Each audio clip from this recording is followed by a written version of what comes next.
Hi everyone, welcome back to my another video.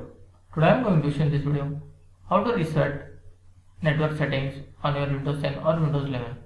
So before going to start the video, if you are not subscribed to my channel, please subscribe. So let's start the video. Guys, if you want to reset network setting on your Windows 10 or 11, then I will show you how to do this. First of all, you have to just click on the start menu, then click on settings, then click on network and internet. Scroll down. Here you will find advanced network setting. Click on this. After that, scroll down. Here you will find network reset. You have to just click on this.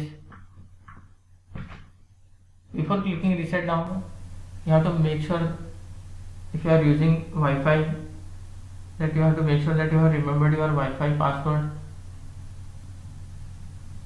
After that, just click on reset now, and it will take for some time and your PC will be restarted. After restarting, hope your issue will be resolved.